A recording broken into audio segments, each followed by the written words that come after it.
各位观众，大家好，欢迎收看由山东广播电视台中国山东网在9月21日国际和平日特别策划《和平的使者，友谊的见证》，探访国际和平城市联动直播。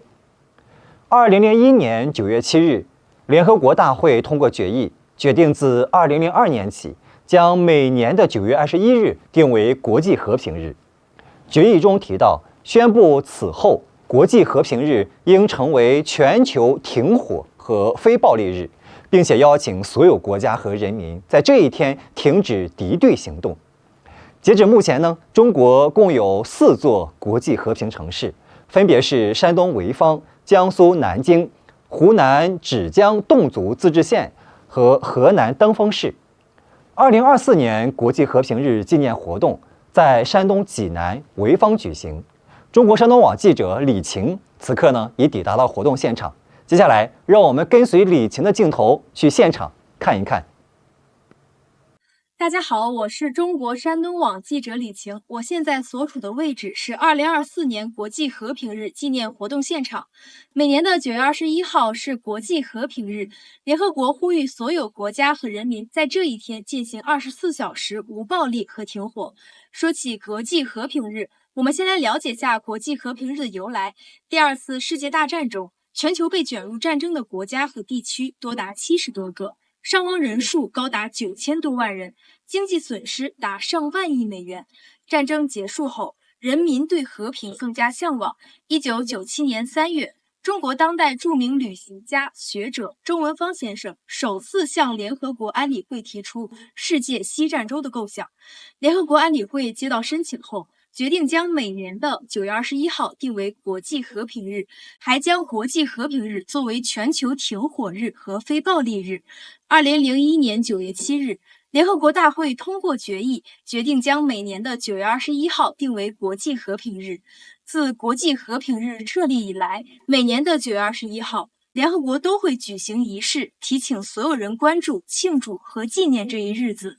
同时，全世界的政府和非政府机构、民间社会和宗教团体也纷纷举行各种活动纪念国际和平日。此次纪念活动由中国人民争取和平与裁军协会和山东省人民政府合作举办，主题为坚持命运与共，携手建设和平共处的世界。此次纪念活动主要包括开幕式、闭幕式。命运与共共护和平故事会及文艺演出和共同落实全球发展倡议、共同践行全球安全倡议、共同推进全球文明倡议3场对话活动等。目前已有来自亚、非、拉、欧、美80多个国家、100多个政治组织、和平团体、安全智库和120余位嘉宾和代表确定参会。部分国家政要、前政要将应邀出席。接下来，我们把镜头交给演播室。好的，感谢李晴在活动现场给我们发回的报道。2023年11月16日，国际和平城市协会通过该协会的网站主页向全球公告，中国河南登封市成为了全球第394座，也是中国第4座国际和平城市。那成为国际和平城市需要具备哪些特殊的和平因子呢？松山环抱中的登封市又何以被看重呢？那接下来就让我们把直播的镜头交给河南广播电视台大象国际传播中心的李小萌，一起探访国际和平城市河南登封。好的，主持人，各位观众朋友们，大家好，我是河南广播电视台大象国际传播中心的主持人小萌。那么我现在在的地方呢，就是河南登封。今天我们迎来了一个特别的日子——国际和平日。和平，我相信这是全人类最朴素的愿望，也是国际发展的永恒主题。那么现在的这个河南登封呢，最新近荣获了国际和平城市这么一个称号的历史古城。今天我们也有幸邀请到了登封文旅局的文嫣老师跟我们一起，我们今天来探寻这里的和平文化遗迹，感受和平文化氛围。文嫣老师来跟我们观众朋友们打个招呼吧。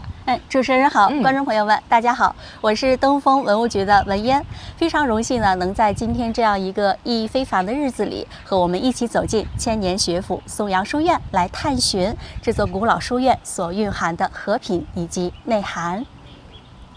那文言老师，我们知道松阳书院不仅是我们登封的一个文化地标，更是中华民族的文化瑰宝。那能不能为我们介绍一下这个松阳书院它的历史和一些文化传承？当然没问题。松阳书院啊，它从建寺至今呢，距今已经有1500多年的历史了。背靠的这是中岳嵩山，是中岳嵩山的主峰峻极峰。它呢出自《诗经·大雅》中的一句话：“松高为岳，峻极于天，故名松高峻极。”面对呢流水潺潺的双溪河，山环水抱，景色优美。松阳书院这个名字怎么得来？山的南面，水的北面，称之为阳，就是因为这座书院呢，它坐落于嵩山之南麓而得名。它呢是传播理学的中心，尤其是宋明理学的发源地。司马光著作的历史巨著《资治通鉴》有一部分就是在这里所完成的。我们可以看一下楹联：进寺旁为中央，统太华横横；四塞光和，拱神岳；历九朝为都会，包夷禅落剑；三台风雨坐高山。进寺旁为中央，就是说中岳嵩山在5岳之中位居中央，起着统领的作用，统领着东岳泰山、西岳华山、南岳衡山、北岳衡山，四周边关要塞环拱着中岳神山。而下联历九朝为都会，指的是洛阳，九朝古都，包夷禅洛涧，这里面的夷禅洛涧是洛阳境内的4条水系，这4条水系呢融入了一体之后，汇入了我们的母亲河黄淮流域，就是嵩山立面的脚下。而三台风雨坐高山，这3台指的是石台、灵台、右台。这副对联它为我们介绍了中岳嵩山以及松阳书院所处的位置及其周围的形势。来，李文启，好，那我们一起就是走进来，再去具体看一下有什么历史文物或者遗迹能够来体现我们这些和平文化呢？这通碑刻呢，它是我们嵩山地区最大的一通碑，素有嵩山碑王之称。对，真的好。它呢，松阳书院啊，它最早呢是建于北魏，是佛教活动场所。后来到了隋唐时期呢，成为了道观。古代失国以后呢，成为了书院。这通碑刻呢，它是这片土地上历史上曾经作为佛教活动场所、道教活动场所这样一个物证，就是道教的道教的。对，是的，我们可以走近看一下。这通碑刻的通高呢为9.02米，宽2.04米，厚1.05米，重约为80余吨。这通碑刻有3绝。首先是它的碑体造型，和其他碑刻不一样，它是由几块石头组建而成的。但是云盘是2部分组成的，双龙戏珠像屋脊一样压在云盘上了，使这个建筑从力学上来讲更加的稳健，同时呢又展现了大唐盛世时期这种大国的风采。云盘的下方正面雕刻的是双龙，两侧雕刻的是麒麟，正中是碑额。第一绝呢就是它的碑体造型，那第2绝是它的文字。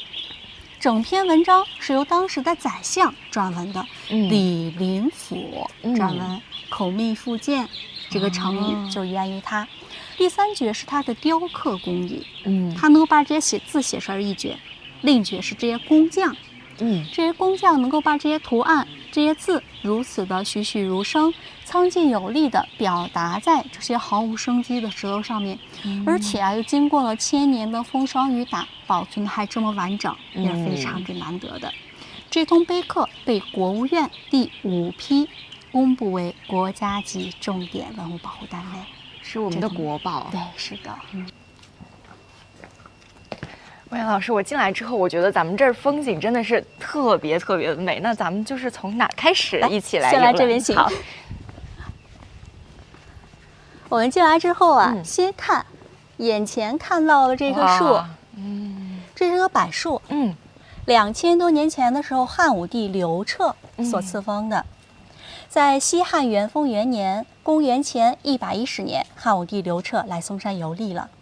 远远的看到了这棵树，看到它枝叶茂盛，非常粗大，于是便认为啊，这棵树是我们嵩山地区最大的一棵，信口封它为大将军。哦，这是树里的将军。对，当时树林非常茂密，不像现在一眼就可以看到后方。他继续往后走，看到了这棵柏树。但是皇帝呢，金口玉言，受封在先了，就封他为二将军。随从的官员呢，为他们理不平，但是不敢明说，就说这棵树看起来好像比那一棵要大呀。皇帝一听，恼羞成怒了，什么大小的？先入者为主。先入为主这个成语就起源于此。谁知继续往后走，又看到了更大的一棵，先入为主嘛，封为了三将军。受封之后，皇帝上山游玩去了，但是这3棵柏树均1000年以上，非常灵性的三将军就说了：“我是最大的一棵，官职最小。”就感觉受封非常不公平。最后自焚而死。二将军心胸也非常的狭窄，说我虽然没有大的大，可总比小的要大多呀，非常不服气，就活活的把肚子给气炸了，就成了现在所看到这棵空心树。大将军最有自知之明，说我是最小的一棵，而官职却是最大的，受之有愧，低下了头。久而久之，就成了现在了弯腰树。你可以看到它的枝干是靠在后面墙上的。后来有一首打油诗，就这样讲：大风小来，小风大，先入为主成笑话。三将军恼怒被气死，二将军不服肚气炸，大将军羞愧低下了头，金口玉言谁评价？实际上来讲，三将军呢，他是毁于了明朝末年的战火，二将军他被雷击了，树中心着火上空了。我们看二将军枝干下方这些都是起支撑作用的。仔细看，你可以发现枝干的中间有很多的钢筋，都是起牵引作用的，就把它尽量的聚在一起。树上面黑色是涂抹的药物、桐油，防虫防腐的。而颜色比较浅的，这是树皮。你顺着树皮向上看，而且枝叶还非常的茂盛。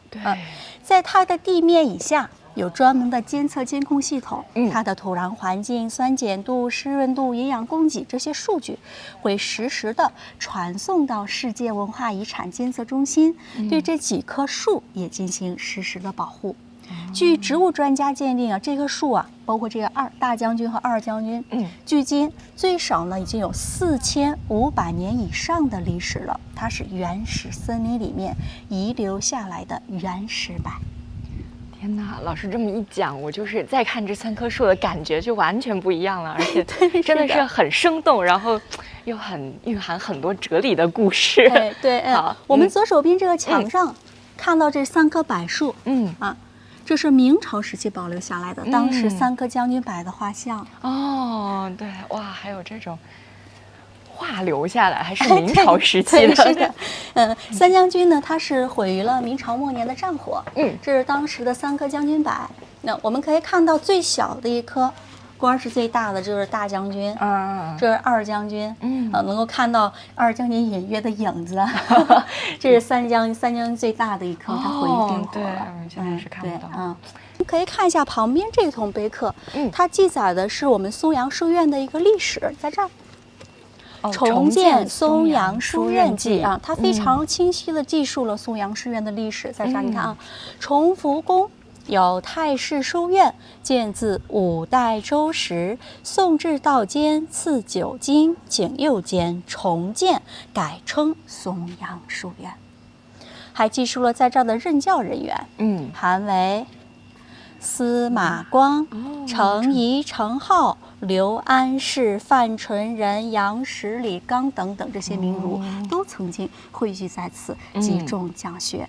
他们的学说以及思想，可以说呢，也体现了对我们世界和平的这样一个内涵、内核。我们看一下这种碑刻，登封县图。这通碑刻呢，距今有400多年的历史了。是我们登封地区最早的一幅山川地貌图，也可以说呢是交通旅游图。我们现在站的位置，在这儿。你看刚才看到的3棵柏树，汉柏，西汉时期所封的将军柏。旁边松阳2个字还是非常清晰的。距这儿12公里，少林寺佛教的活动场所，禅宗祖庭、武术圣地。距这儿2公里，中岳庙，道教的活动场所啊。我们嵩山地区呢为佛、道、儒3教荟萃、3教并存之地。它呢也体现了我们中国文化的包容性。我们知道地球是圆的，哪儿都可以称之为中心点。但是早期的先民们不知道，在3000多年前的时候，周公在登封的郜城镇，就在地图上，在这儿，在这里，上面可以非常清晰的看到观星楼、测影台。3000多年前的时候，周公呢就是在这里立土为规，立木为表，测定登封的郜城镇为大地的中心，国土的中心。关于中国的钟最早的记述，它呢出自于西周时期出土的青铜器何尊上面的一句铭文，叫做载兹中国，建在中间的国家。周礼中是这样的记述，说夏至之日，尺有5寸，谓之地中。天地之所合也，四时之所交也，风雨之所会也，可见王都也。从而把国都迁到洛阳，建立了东周。也是受这种得中原者得天下这一思想的理念的召唤啊，各种文化，佛教、道教、儒教都汇聚在了嵩山地区，形成了上下直达2000多年、形象直观的建筑史，被列入了世界文化遗产。所以河南这片土地，它除了被称之为豫之外，又被称为中原、中州、中土。我们这里的山，中岳嵩山，而河南的方言中不中？中就起源于这儿。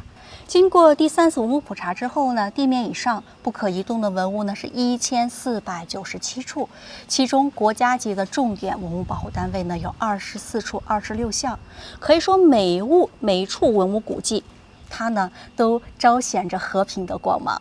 来，我们这边请。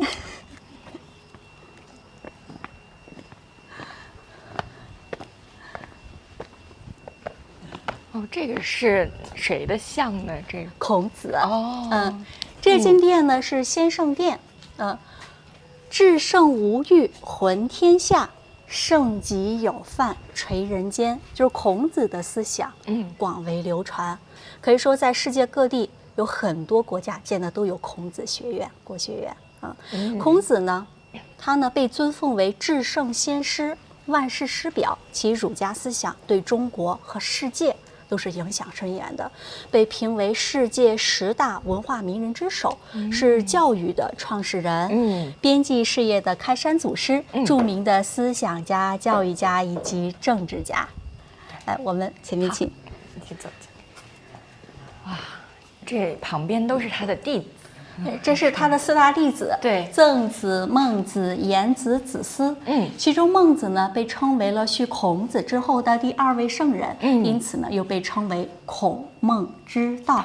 对，书院呢，它有这样一个祭祀这样一个功能啊。我们进了嵩阳书院的第一进门，即为先圣殿，它也是古时候祭祀功能的这样一个体现。就是古时候的学子每天都要在这里先拜孔子，拜了孔子之后，才到后面的讲堂去听课的，就是体现了尊师重道。对，来这边请。好。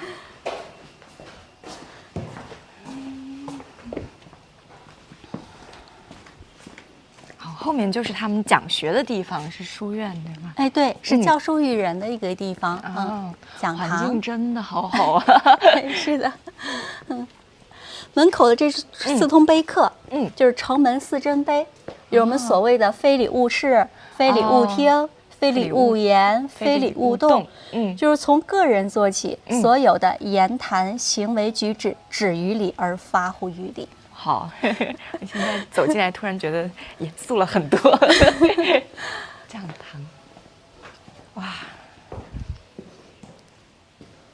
这就是教书育人的地方。曾经在这里任教的人员有很多，程颢、程颐、司马光、范仲淹、李纲、朱熹、杨时、游作、范纯仁等等很多的名儒。嵩阳书院，他们来此求学的学子啊，自身学识已经比较高了，或者说已经中举，可以入仕为官了，但是想进一步的游学来体验民生，有所谓的读万卷书不如行万里路。哎，对，是的，所以呢，他们来了这个地方之后，日常呢是以自学为主的。遇到了有疑惑、有困惑的问题，哎，请教老师。老师不直接给你答疑解惑，而是给你推荐几本书籍，让你自己去寻找答案。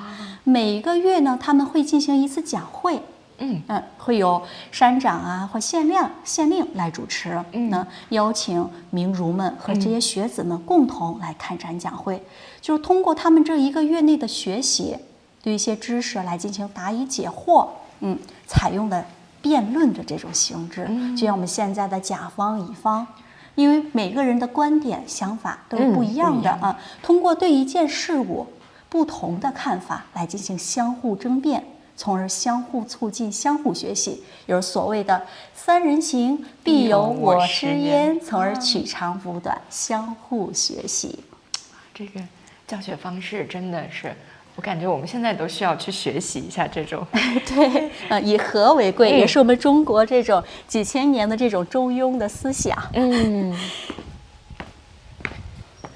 这是个泮池桥，为纪念孔子修建的。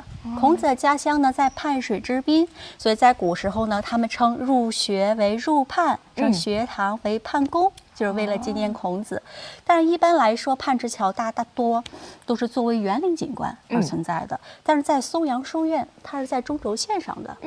我们在这儿看的话，它像一个钟字一样。对，是。实际上的话，这个泮池桥呢，它是90年代的时候，香港的一位爱国人士捐资所建的。你学以知识。要忠于国，忠于党。我觉得这个桥也是很像我们汉字的忠字。对，是的，确实是这样的。前方这一进是道统祠，儒家的传道系统。我们看一下楹联：海纳百川，有容乃大；壁立千仞，无欲则刚。这里面供奉的是帝尧、周公、大禹3位先帝。我们可以走近看一下，来，你们请。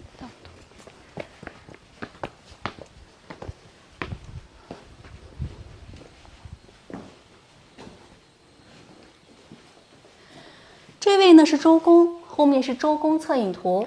周公呢姓姬名旦，周文王之4子，在登封的郜城镇3000多年前，他又在那里立土为规，立木为表，划定登封的郜城镇为大地的中心，国土的中心。随着他呢迁都目的的达成，他发现后来影子的长短。他发现影子的长短和季节的变化也是相关的，把表影最短的一天定为夏至，最长的定为冬至，一年中2个影子相等的日子定为春分、秋分，就这样划分了4时。这位是帝尧，后面是帝尧巡狩图。帝尧呢为帝喾之子，皇帝之6代孙，在他100岁来嵩山巡狩，体察民情。他在位的时候是禅让制度，国天下。这位是大禹，后面是大禹治水图。登封呢即为大禹文化之乡，留下来的很多的事迹，比如说齐母化石、文谷享夫、大禹化奈，包括我们嵩山的2大山系太室山、少室山，还有治水13年，3过家门而不入，都是发生于此的。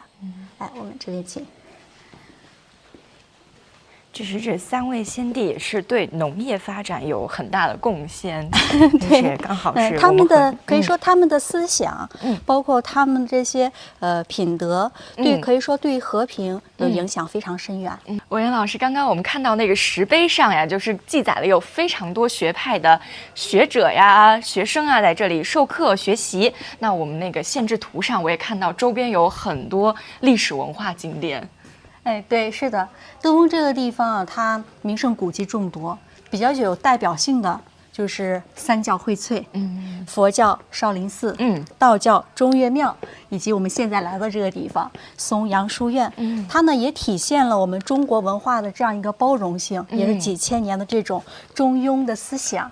比如说以和为贵，和气生财，家和万事兴，一团和气。所以呢，佛教、道教、儒教才能这片区域共生、共存、共荣、共同发展。这也让我想到了我们的一句话说。各美其美，美人之美，美美与共，就是这种文化的包容性呢，也是和平性的一个重要基础。那今天来到了松阳书院，我们是感受到了登封这座国际和平城市所蕴含的和平文化，也希望未来登封能够发出更多和平的声音，讲述更多关于和平的中国故事，为世界和平做出更大的贡献。那感谢文言老师的精彩分享，也感谢观众朋友们的热情参与。那也希望更多的观众们能够来到我们河南登封，来到松阳书院去体会一下这份历史的厚重和传承。那我们今天的直播呢，也不仅仅是在登封，这是一场4个城市的联动直播。接下来就让我们把镜头交还给主播，去听一下其他城市的和平故事。好的，非常感谢我们登封市文物局文嫣和河南广播电视台大象国际传播中心的李小萌，带领我们从一个不同维度去了解国际和平城市河南登封市。自1982年起呢，电影《少林寺》可谓是风靡全球，前来登封观光旅游、学习少林武术的国际友人是越来越多。登封呢，也是抢抓历史机遇，积极的对外推介嵩山文化、少林文化。为国际友人也架起了和平交流与友谊的桥梁。有专家说，嵩山文化蕴含着厚实的和平基因，彰显着中华民族调和不同矛盾、解决各种冲突的智慧。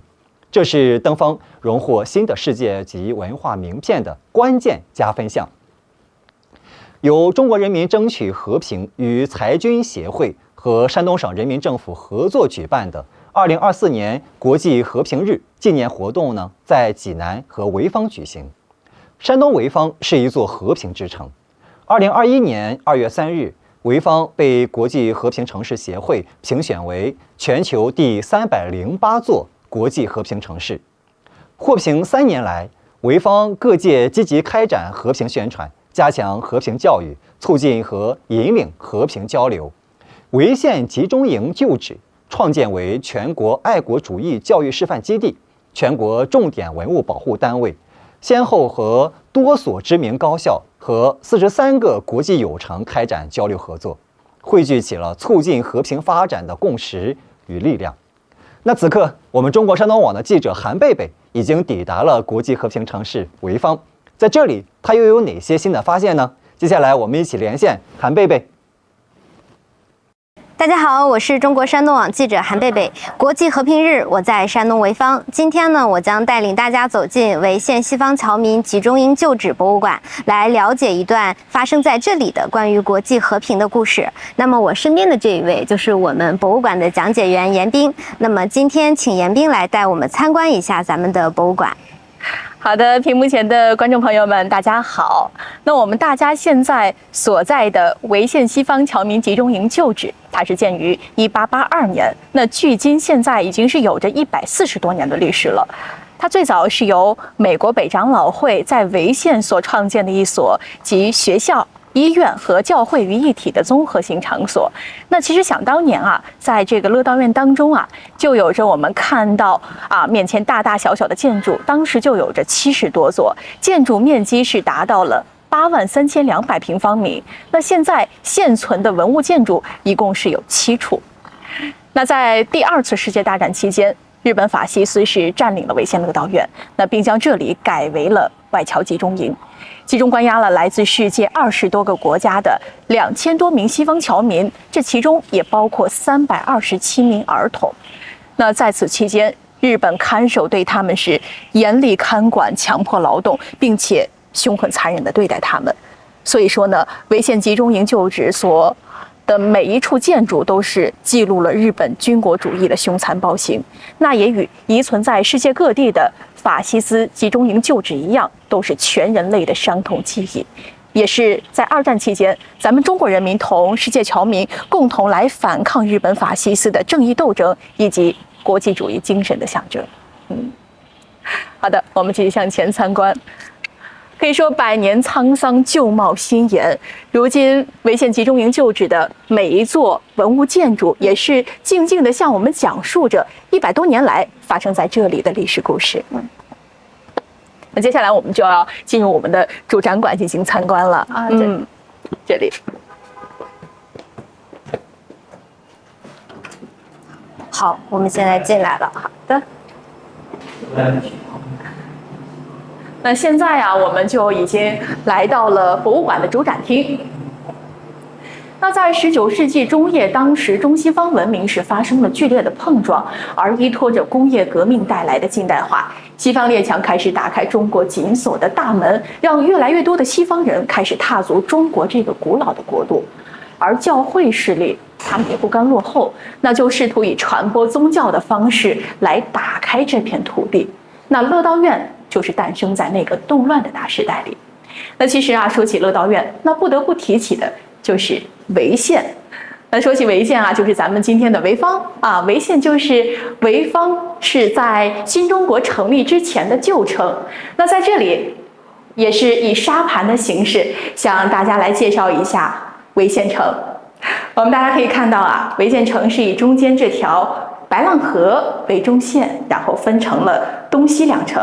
您看这边就是西城，也就是当时潍县城里。那这里啊是老潍县的政治文化中心。你像祠堂、庙宇、学校等等，都是在西城当中。那出了这个东门，过了白浪河，来到了就是东城，它叫做东关坞。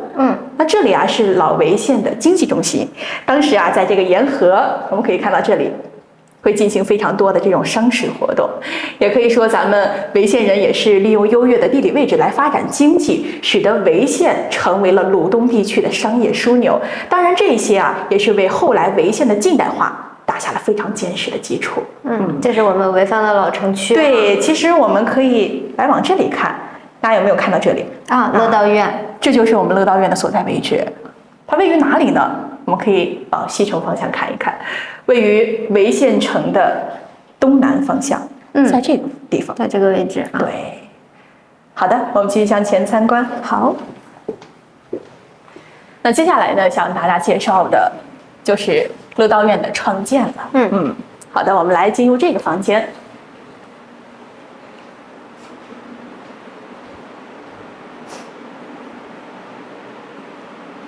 那乐道院的创始人啊，是一位美国人，叫做狄勒波。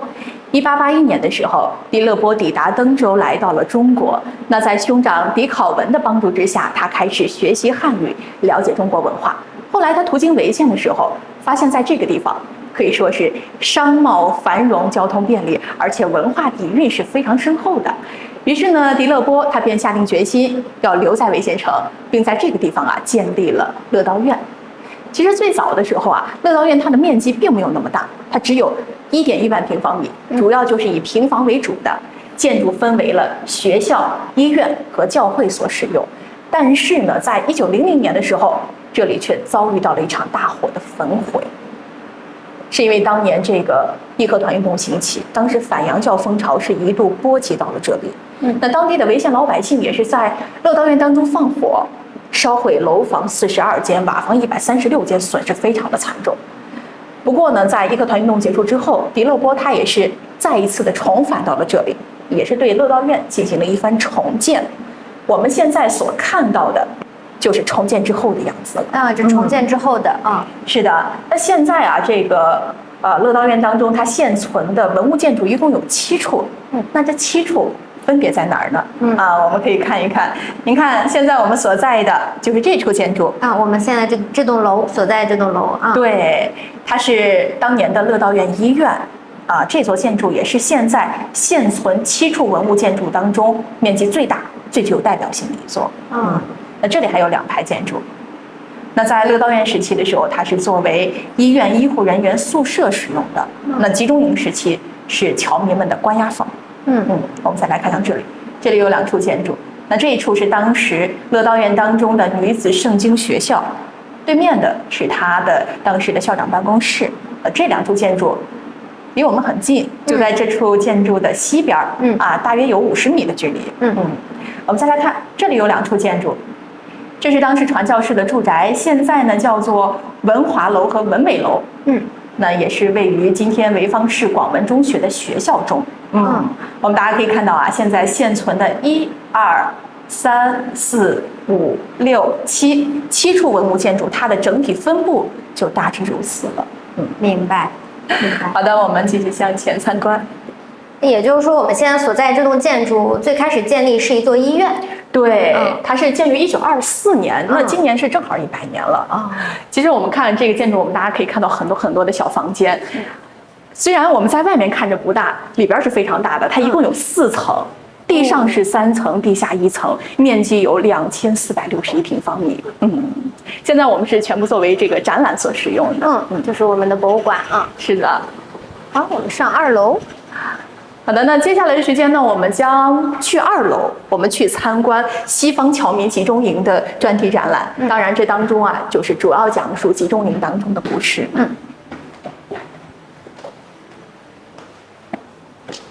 那一上来看到了100年沧桑，风雨乐道啊。是的，像1942年到1945年，当时是3年的关押时间。好，首先我们先进入第一个房间。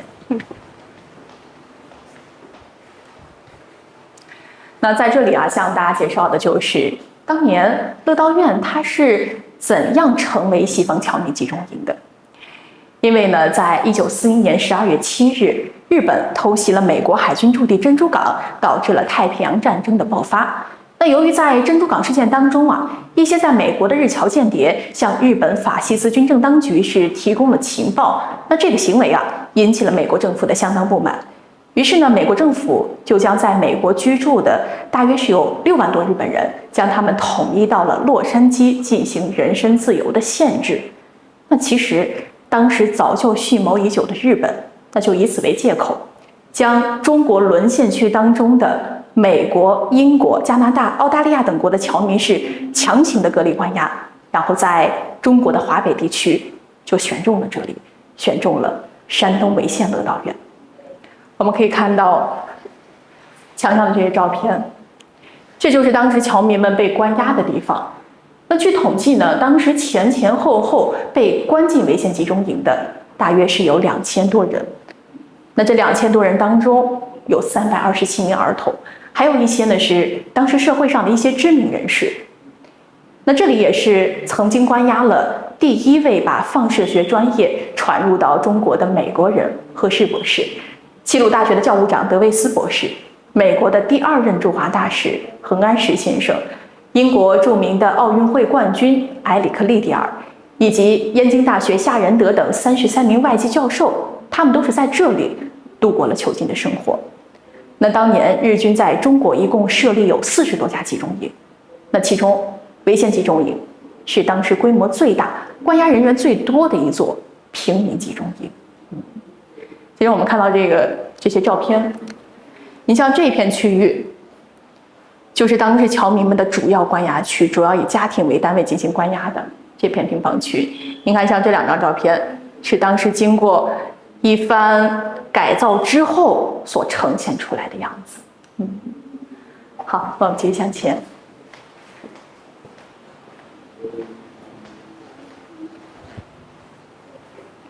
我们在这个房间当中啊，会看到侨民们他们在集中营当中的一些生活场景。那在集中营当中啊，日本人是有这样的一个规定的啊，规定不论男女啊，不管你进入集中营之前是什么样的身份，不论是贵族、专家、学者还是商人，你只要进入集中营，大家是一律平等的，每天必须要去参加劳动啊，不论干什么，必须要在这种劳动当中度过。我们看到这些是他们在集中营当中一些劳动的一些场景。那除此之外，集中营当中还有一件事儿，这件事儿可以说是集中营当中的头等大事儿。什么事儿呢？我们可以看像这张照片，就是当时每天上午和下午为期1个多小时的点名。那无论刮风还是下雨，严寒还是酷暑，都是要进行的。而且点名的过程当中，这些侨民他们是必须要学会用日语来报数的。那我们也可以通过这个点名这个场景，其实能看到侨民们他们的体型是非常消瘦的。就不得不提起集中营里的伙食条件是怎样的。那其实大家可想而知，伙食条件一定是非常差的。当时粮食是实行这种配给制，每个人吃多少是有定量的。那很多侨民他们当时就回忆，集中营当中他们的午饭和晚饭一般就是2勺飘着几片菜叶子的汤，主食当然也吃。那主食吃什么呢？就是咱们北方非常盛产的高粱和玉米，但他们吃的高粱和玉米大部分都是已经发霉了的。那由于长期营养不良，集中营解放的时候，当时据说有一位200多斤的大汉，当时瘦到了不足100斤。那正常成年人的体重在当时是不足80斤的。我们可以再来看这里，您看这个地方我们展出的展品，您看前方，这就是侨民们他们进入集中营的时候，每个人身上都要佩戴的点名胸牌来表明他们的身份。那他的捐赠者就是被关押在这儿的侨民，叫做利奥波特·潘德，他现在也健在比利时居住，也是84岁的高龄了。我们可以看到这个点名标号牌当中也是记录了非常多的这些小信息都在上面。我们可以看到您看这个105、106、109，这是当时侨民们在集中营当中的编号，点名的时候就是点这些编号的。我们可以再来看这个4是什么意思呢？就是当时集中营当中将这些侨民们分为了6个队，那其中这个潘德家族他们是在第4方队。我们可以再来看这个红字部分，写的是潍县敌国人集团生活所监理科。那潍县敌国人集团生活所是当时日本人对潍县集中营的称呼。包括这里还有一个小字儿，小红字儿，写的是永松2字，它是当时第4方队日本看守的名字。那现在我们看到的这个点名胸牌也是我馆的国家一级文物。这是非常珍贵，国家一级文物。对。那这个房间我们看到的是被关押在集中营里的这些孩子们，他们是来自于烟台知府学校的学生。对，当然这些孩子们他们在集中营当中跟其他侨民们的生活条件是一样的。那由于长期营养不良，当时很多孩子也是停止了身体的发育。那没有办法，他们只能把这个希望寄托在集中营外的潍县百姓身上。好，我们继续向前。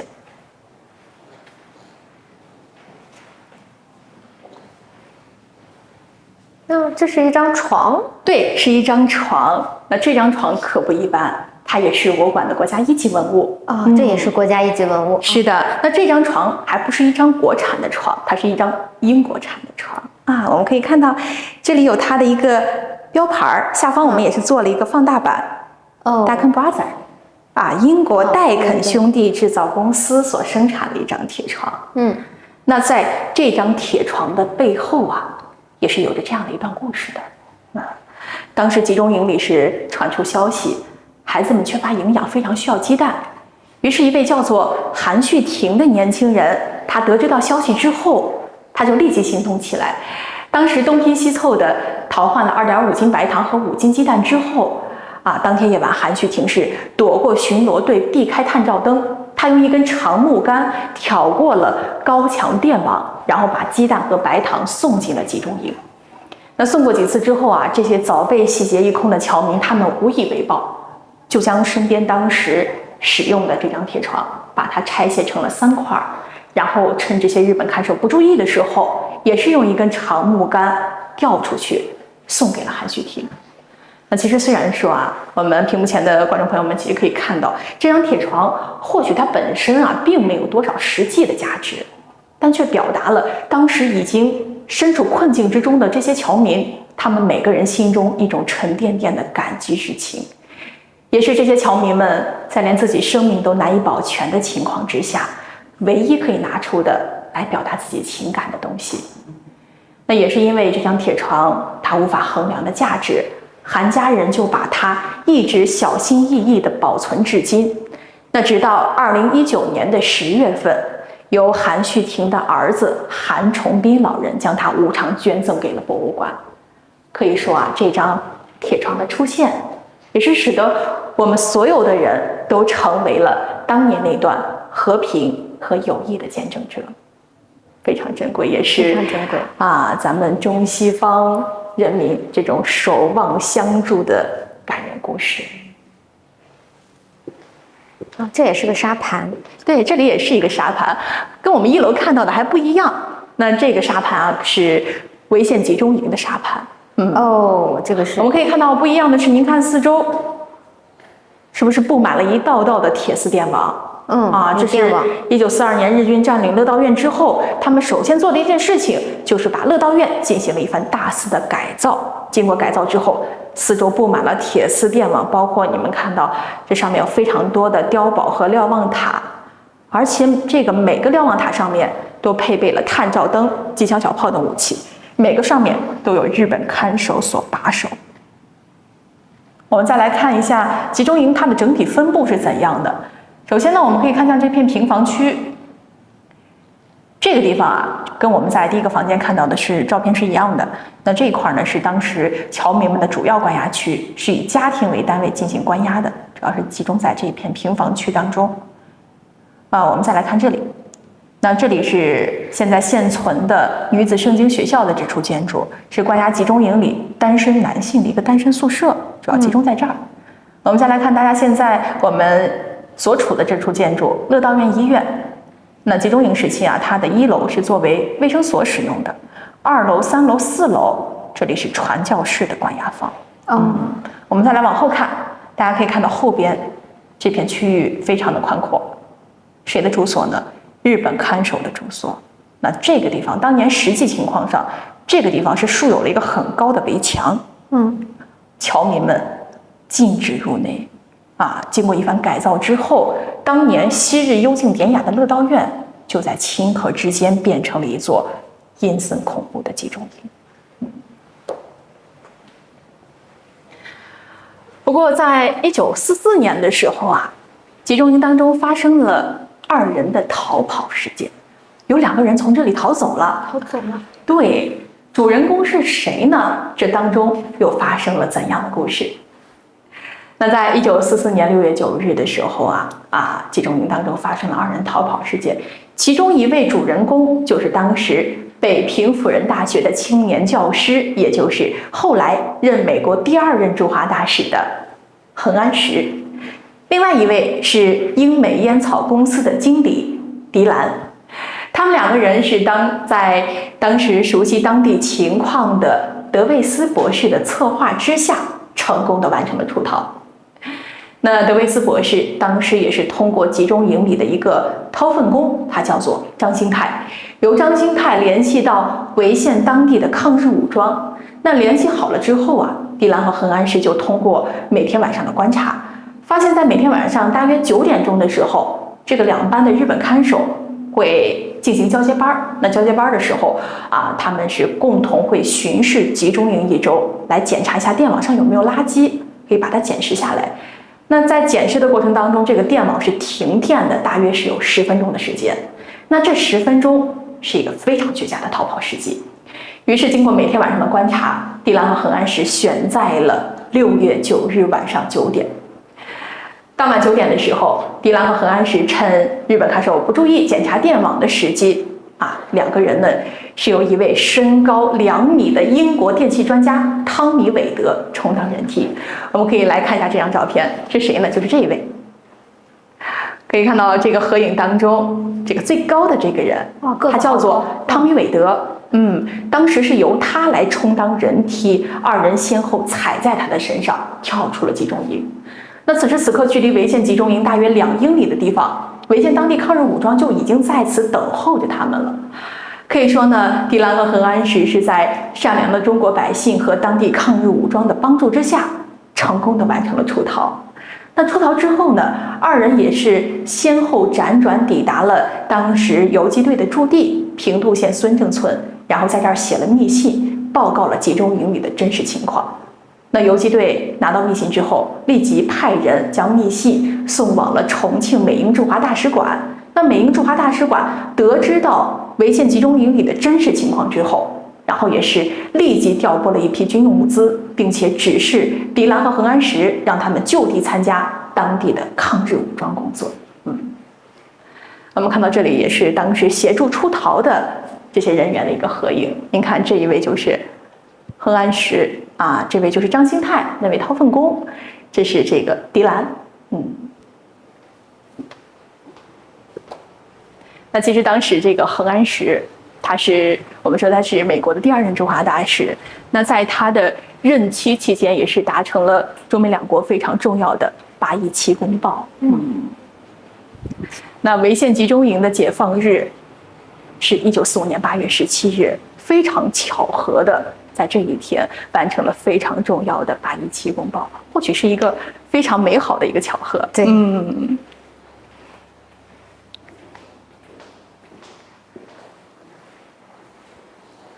好，抗日战争胜利了，在这里我们是终于看到希望了。那在1945年8月17日这一天呢，对于集中营的侨民们来说是他们终身难忘的日子，因为就在这一天，潍县集中营终于盼来了胜利的曙光。1945年8月17日，美国战略情报局是派出了代号为“鸭子”的7人营救小组。他们驾驶着美军的 B-24轰炸机，是抵达了潍县集中营的上空。当飞机在天空当中盘旋着，缓缓降低了高度的时候，集中营的人们看清了飞机上的标志和符号之后，当时整座集中营里的人们是顿时的沸腾了起来。我们可以通过一张照片来看到当时的场景。那这些侨民，他们像发了疯一般的朝集中营门外跑了出去。他们在那里欢呼着、雀跃着，因为这些在备受3年集中营折磨的侨民，当他们在获得自由和解放的那一刻，当时很多人他们都扑倒在地，有些甚至跪在地下，痛苦不已，因为他们终于解救了，终于可以离开这里了。那说到这里，我们大家也可以看到这个展柜当中展出的这一系列物品。您可以猜猜这个物品是谁捐赠的？是被解救的王成汉老人。对，王成汉是谁呢？就是当时解救潍县集中营鸭子行动小组当中的其中一位，他是一位中国人当时是担任这个翻译员的工作。是我们中国的。对，在2020年的时候，我们是专程抵达了王成汉的居住地，现在他是在贵州贵阳居住，去拜访老人。老人呢也是将他当年解救潍县集中营的时候，您看就是这一件使用过的降落伞的伞绳，还有当时侨民留作纪念的降落伞碎片，都一并的捐赠给了博物馆。而且我们可以再来往这边看，这非常珍贵。当时老人还题写了这样的寄语：真是和平，愿世界永无集中营。当时是96岁，现在王爷爷是100岁了，仍然健在，可以说是高寿啊，高寿。现在是在贵州贵阳居住。我们再来看上方的这些照片，这是当时侨民们离开集中营的时候所拍摄的。您看这一张，就是当时妇女和儿童站在正北门所拍摄的合影留念。我们再来继续往前看，我们再来看像这边这2个房间17、18房间是当时侨民们返乡回国时的场景。那在集中营解放这些侨民们，他们这么多人要想一次性全部离开，也是非常困难的一件事儿。于是这些侨民们他们想了一个办法，就用他们每个人他们英文名字的第一个字母来排序，然后分期分批的回国。很多人当时是先选择去青岛，然后从青岛乘坐美国军用船只抵达香港，然后再从香港乘坐飞机飞回到自己的国家。将近3个月的时间，1945年的10月底，这些侨民他们才全部离开的。那不过在集中营解放60周年和70周年的时候曾经被关押在这儿的侨民，他们又再一次的回到了这里，进行了一系列的庆祝活动。我们来这个房间，哇，这个房间颜色就不一样。是的，很多手模。那这是当时在2015年集中营解放70周年的时候，曾经被关押在这儿的有12位侨民和他们的后代有80多人，是再一次重聚在了这里。我们可以来看这张照片，就是刚才我向您介绍的这个王成汉，在15年的时候，他也是来到了这次的纪念活动。我们再来看这张照片，这就是当年被关押在这儿的侨民和当时帮助过他们的潍县百姓进行亲切交谈的一个场景。您看这些侨民啊，就是当时被关押在这儿的知府学校的小学生。再一次见面的时候，大家都是耄耋之年的老人了，都已经白发苍苍。是，我们再来看这张照片，这位侨民他在制作的，就是我们看到面前的这些手模了。在2015年的时候，我们作为主办方，特意以这种方式将侨民们的记忆是永远的留在了这里。虽然说呢，潍县集中营它所承载的历史不是咱们中国人自己的，但却是饱受战争蹂躏的中国人向同样需要帮助的民族所伸出援手的历史。其实如今呢，我们潍县集中营也是如同一座桥梁，那这座桥啊，也是连接了过去和未来，让潍坊更好的去走向世界啊，在这里也是让世界更好的来了解潍坊。所以说呢，我们要铭记历史，珍爱和平，让我们在推动人类命运共同体的伟大畅想当中去阔步的前行，然后与世界上爱好和平的国际友人，我们共同的去手牵手，然后共创人类社会的美好未来。那其实呢，在2021年2月3日，潍坊成功申创国际和平城市以来，那3年来，潍坊以获得国际和平城市为契机，以富含和平文化元素的近现代历史文化遗产为载体，不断的丰富和发展和平的理念内涵，也是搭建起面向世界、辐射全球的和平文化的宣传舞台。那这也彰显出了潍坊这座城市对于和平的爱惜与珍视。好的，屏幕前的观众朋友们，今天我们的参观啊就到此告一段落了，非常感谢大家，谢谢。好的，我们今天非常感谢严彬带我们来回顾了这么一段历史啊。那么下面我们将镜头交给严博士。好的，非常感谢潍县西方侨民集中营旧址博物馆讲解员严彬带领我们一起走进潍坊这段历史，也让我们看到了潍坊市民为铭记共同的历史、珍爱共同和平所做出的努力和贡献。据了解呢，潍坊市政府在潍县集中营解放纪念日、世界反法西斯战争胜利纪念日、国际和平日等重要的时间节点，都会组织丰富多彩的和平纪念活动，还将和平学引入了学校的教育，在全社会营造珍爱和平、建设和平的浓厚氛围。今年的5月15号呢，国际和平城市协会会长弗莱德·阿门特还给潍坊发来了邮件，特意介绍将潍坊获评国际和平城市3周年纪念活动的盛况传播到了全球408个国际和平城市。弗莱德·阿门特说，3年来潍坊市和平建设成果非常丰硕，并以国际和平城市协会会长和理事会主席的身份呢，感谢了潍坊市及人民的积极努力，希望大家能够携起手来，共建和平与繁荣，并且他也祝愿潍坊建设国际和平城市之路能够越走越好。和潍坊同一年获评为国际和平城市的还有湖南省芷江侗族自治县。2021年2月3日，国际和平城市协会发布公告，湖南省怀化市芷江侗族自治县获准成为第307座国际和平城市。接下来，我们把直播的镜头就交给湖南芷江侗族自治县融媒体中心的主持人杨慧红。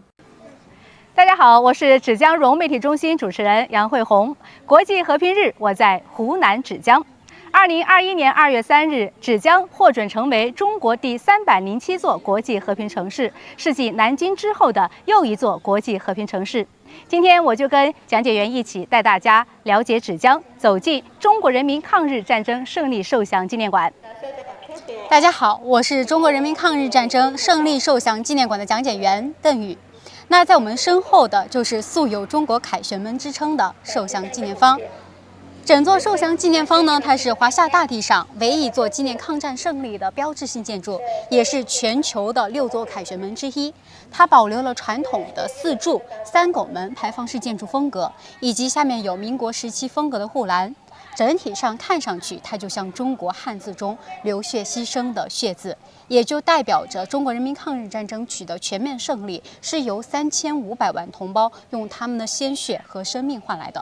同时，这座纪念坊呢，它是朝东而建，也就意味着日本侵略者是从东方而来向我国投降。那在这幢建筑物上，由国民政府军政要员的题词、题联共12幅，是他们的手记。正面的领额震古烁今，以及中联克敌受降，威加万里，名成揽胜，地重千秋，是由原国民政府主席蒋中正所题。侧联得道胜强权100万敌军齐卸甲，受降行大典，千秋战士记名城，则是由孙科所题。那在纪念坊后有半块受降纪念坊记碑。那半块受降纪念坊记碑呢，它是当时在文物普查的时候只找到了前半块碑，所以后半块碑就一直预留空白。坊后的领额蔚为国光，由原湖南省主席王东元所题。那我们现在一起到我们的纪念馆里面参观，这边有请。那在1945年的8月21号到23号，在芷江举行了震惊中外的中国战区的受降典礼。9月2日，在美国一艘密苏里号战舰上举行了世界反法西斯的受降仪式。我们可以看一下这个纪念馆，它的外观造型就是根据密苏里号战舰的造型来建造的。外面有4根柱子，就象征着是4万万同胞。馆名呢是由赵普老先生在他90岁高龄所题写下来的。那其实我们从这里就可以在大门这个位置可以看到一个非常明显的 V 字形。那 V 字形代表是什么意思呢？ V 字形呢，就是宣示着我们纪念馆的展览主题胜利 （Victory）。我们的展馆主要是有几层？展馆有2层，而且它的一个具体开放时间呢，因为我们每周一是闭馆的，周2至周日都可以来参观。早上9点开馆，下午5点闭馆。我在受降纪念馆等你们。那序厅里面这个 V 字是胜利的意思，前面的立体 V 字上，解放日报登载了日寇无条件投降的一则新闻。下面呢是短枪还有大刀，也就意味着在抗日战争时期，我们中国军队以这样的劣势装备与强大的日本法西斯展开了作战。后面的平面 V 字刻画了我们中国军民用自己的血肉之躯筑起钢铁长城来抵御外敌入侵。V 字上面的数字1945年8月21日，也就意味着历史永远定格在这一天。那也就是在这一天，芷江一举而成为了中国历史上万代不可磨灭的光辉城市。好，我们现在一起进展厅参观，这边有请。接下来我们要进入的应该是我们的第一个场馆吧？对。在第1层，它主要讲述的就是在抗日战争时期，在我们中国人民抗日战争取得全面胜利之后，为什么要选择在芷江来举办我们中国战区的一个总受降典礼？这边就来详细的向您介绍一下。历史选择芷江，因为我们中国呢是共有2194个县市，为什么要选择在芷江来举办中国战区总受降典礼？肯定有着历史的必然原因。首先，第一点可以看到，芷江它的地理位置非常的优越，自古以来便是兵家必争之地，被称作是滇黔门户，全属咽喉。我们来这边看一下，这张地图呢，它是中华民国时期的地图，可以看到。外蒙那一块还是在我国疆域内的，那这个红点呢，就是我们芷江所处的位置，因为我们整个湖南地图刚好就像一个人，它的侧脸照，芷江呢就刚好处于它的鼻梁的部分。有一句话讲得好，面部一枝花，全靠鼻当家。正如它特殊的地理位置一样，它能敏锐地嗅到敌人的踪迹，准确展开攻击。因为当时东南沿海的这一块，它基本上都是沦陷区，所以对于沦陷区来讲，芷江它是一个重要的后方。而且芷江它离重庆的直线距离只有300多公里，所以它是前线的后方，后方的前线就相当于是一道屏障。芷江一旦失守，重庆岌岌可危。而且当时国民政府也非常高明的预见，在芷江呢会有非常艰难的一仗，芷江一旦失守，可能陪都还会继续的往西迁到当时的西康去。那第一点呢是芷江的地理位置，那第二点就是在芷江的驻军单位多达有200多个，这个是它的一个示意图。我们可以看到这条河，它就是我们芷江县城内的母亲河污水河，它的形态跟走势也是非常巧合的，像一个胜利的V字，代表着胜利。所以我们整个芷江县城，它就是一个天然的被胜利包围起来的城市。那这个呢是当时芷江机场它的一个跑道走向是纵向的，现在是横向的。其中团以上的驻军单位多达有68个。可以看到有非常著名的是美军第14航空队以及我们芷江的航校，都是由亚洲将军陈纳德将军所率领驻扎的。现如今在芷江周边也能找到许多这样的遗迹跟旧址，比如这个呢就是我们中国内陆面积最大的妈祖庙，是当时中国海军陆战独立第1旅驻地，是芷江的天后宫。那这位呢，就是陈纳德将军。陈纳德将军是在37年的6月份应邀出任中国航空委员会的总顾问。他在芷江负责有2件事情。第一件事情就是在1938年的10月份，在芷江创办了中国的第1所美式航空军校。那么我们可以想一下，他把中国的第1所美式航空军校选择建立在芷江，足以见得陈纳德将军对于我们芷江这个湘西小城，它的一个军事以及它的战略位置的高度认可和评价。那第2件事情呢，就是负责机场的修建。从1937年到1940年，我们芷江机场历经有2次扩建。从芷江周边，包括洞口、凤凰等14个县市召集民工共有4.9万余人。由于当时工具有限，人们都是用这种10几吨甚至是几十吨的石碾子来代替我们现在的压路机。您可以看一下上面那张照片，拉动一个石碾子，它是需要消耗非常多的人力、物力，再加上当时卫生条件以及医疗技术都是非常有限的，因此就光修建机场造成死亡民工高达近2万人。那扩建之后的机场跑道长1600米，宽50米，是当时盟军远东的第2大军用机场。可以说，我们湖南人民用自己的蝼蚁之躯来修建了盟军远东的第2大军用机场。这边请。这边呢有一个数据，就是在我们机场停驻过的各型飞机多达有400多架，驻址的美国空军有6062人。因为我们在的这块位置，它的地理名字呢是叫做七里桥，当时被当地人称为美国街。历史非常巧合，从1937年77卢沟桥事变爆发到1945年8月21日，中国人民抗日战争的一个受降典礼在芷江的七里桥举行。从卢沟桥到七里桥，这2座桥连接了我们中国军民永远无法忘怀的一段苦难的记忆。那这边呢，就是我们的最后一站湘西会战。湘西会战呢，原本就是为了夺取芷江而发动的一场战役，让日本侵略者在投降的时候才能踏上芷江的土地，也能给他们的内心造成一种震慑力，所以无需大动干戈的去选定其他地方，直接在芷江来举行我们中国战区总受降典礼。所以说，我们芷江现在可以说是一座国际和平城市。然后呢，现在我们的交通也是非常的便利和发达。说到了我们芷江的机场，现在就是芷江机场坐落非常的方便。然后呢，我们除了有机场之外呢，也还有我们的高速啊、高铁呀，是吧？都是一个说比较发达的城市了。然后来我们芷江参观旅行呢，也是非常的便利。所以呢，也希望大家呢能够来到我们芷江，来到我们国际和平城市，了解更多芷江的故事。那接下来我跟小郑呢就来到我们的第2个展厅。那2楼的展厅呢，主要讲述的就是我们整个芷江受降的一些细节，介绍了我们中方的受降主官以及日本的投降代表。那重点向大家介绍一下，就是这边的我们的受降纪念方济碑，这边请。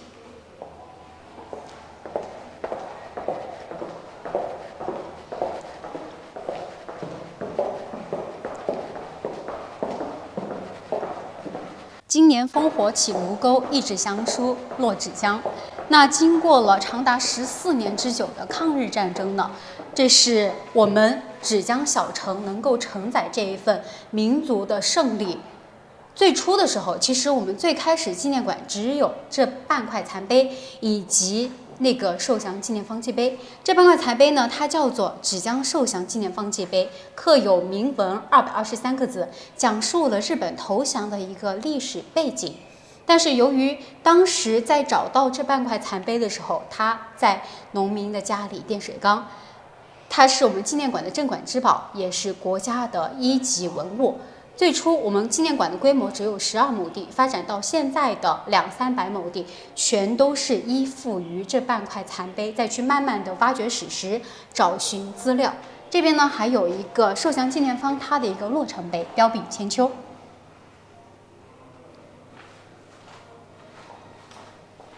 所以我们现在的场馆应该是我们叫做1园3馆，对不对？包括了我们中国人民抗日战争胜利受降纪念馆，还有我们的湖南抗日战争抗日纪念馆。然后呢，刚才我们也提到了这个机场建设当中最重要的一个人物陈纳德。对。那么我们芷江呢也有一座飞虎队纪念馆，那么它是在我们的机场的旁边。对。所以大家呢，如果有机会呢，除了来我们这2个场馆参观以外呢，同时呢也还是可以走进我们的飞虎队纪念馆，一起了解一下关于飞虎队的一些故事。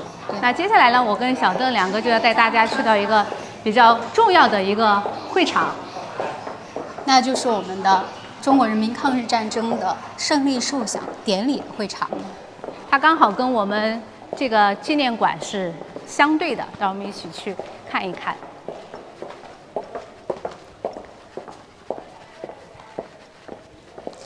其实我们整个纪念馆的环境呢是非常好的。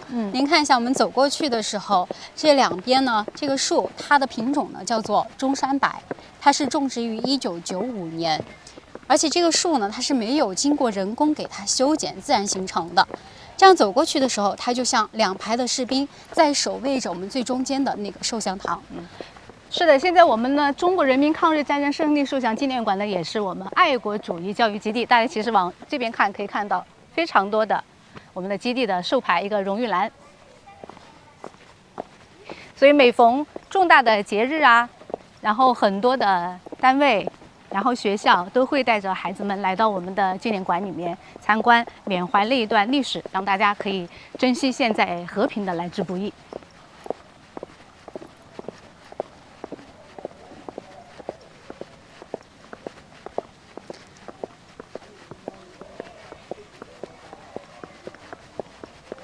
那其实，在抗日战争的时期呢，我们这一块儿是保存有很多这种美式兵营房的。但是经过了长时间的一个时间的洗礼，没能保存下来。这3栋呢，它是我们现在国内唯一保存下来的美式兵营房，因为在后期它是作为医院、教室，所以它才得以保存下来，不然的话可能也被摧毁掉了。现在大家走过去看到我们旁边有一个国防射击体验营，是吧？这个是什么时候建成的？这个是2015年的时候，在这边就有一个国防射击体验营，大家可以带着家里的小孩，或者自己来体验一下，让他们感受一下、接受一下爱国主义教育。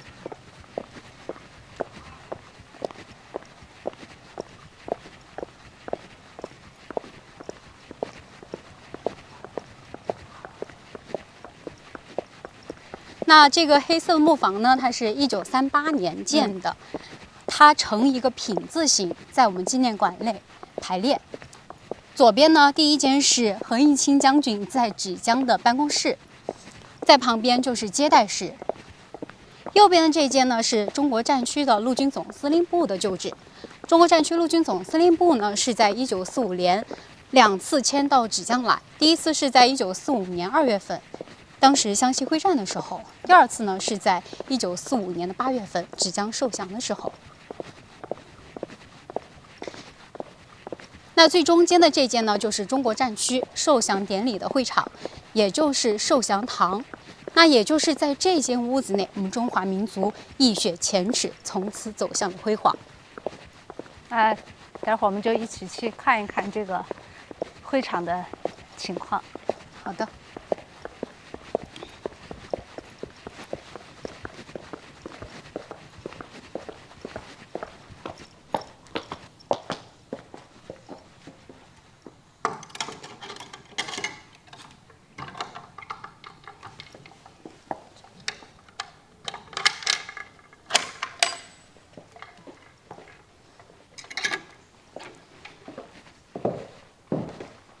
其实我们可以看一下整个会场的布置呢，是非常的简单庄重。在下面呢，这一套桌椅是日本投降代表席他们的桌椅。中间的这位金井武夫呢，就是在1945年8月21日芷江受降的当天，在这里献交了海陆空三军，共计有128万3200的在华兵力分布图，所以才会有了我们受降纪念方上的那副对联“百万敌军齐卸甲”。那这套桌椅呢，它也是国家的一级文物。因为在当天，1945年8月21日的当天，在他椅子的背后刻上了“参加受降典礼纪念”的字样，它也是全世界唯一一套刻有日本法西斯铭文的桌椅。上方坐的就是我们中方的受降代表席，受降主官萧玉素将军、冷心将军以及翻译王武。那这位呢，是以盟军身份出席的美国作战司令部参谋长博多若准将。在受降堂的墙上呢，是挂了非常多的照片，这照片呢都是由我们中方的受降主官萧玉素将军他的夫人毕文清女士捐赠给我们纪念馆的。其实重点可以看一下这张照片，这张照片它就真实的反映了在芷江受降的当天，整个受降堂会场内外人山人海的场景。因为当时没有一个中国人愿意错过这历史性的一刻，都来见证这个伟大的胜利。那在会场的后方呢，从右至左分别是中美英苏4大盟国的国旗，国旗下面的 V 字呢，也就代表着胜利。那我们整个纪念馆的参观呢，就向大家简单的介绍了一些重点的部分。由于时间关系，希望大家在以后可以亲自来到我们纪念馆参观。我在纪念馆等你哦。也再次欢迎大家来到我们芷江国际和平城市来参观，了解更多的芷江故事、和平的故事。好了，接下来我们把镜头切回主播室。好的，非常感谢两位带领我们走进中国抗日战争受降之地。芷江和平文化节就是为了展现中国人民和世界人民一起共同维护二战胜利成果和国际公平正义的决心，也警示着世人珍惜来之不易的和平。和也者，天下之达道也。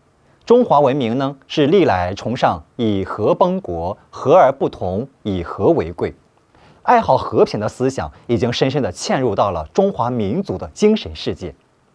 和平、和睦、和谐、和是中华文明的文化基因。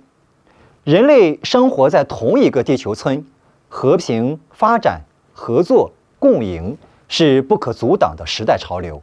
在今天的国际舞台上，我们中国切实担当着和平使者的角色。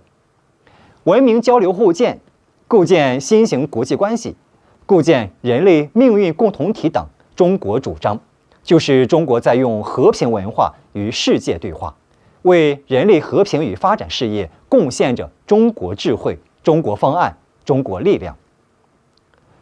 好的，各位观众，由山东广播电视台、中国山东网、河南广播电视台、大象国际传播中心、湖南芷江侗族自治县融媒体中心在9月21日国际和平日联合推出的特别策划《和平的使者，友谊的见证》探访国际和平城市联动直播到这里就要结束了，感谢您的收看，再见。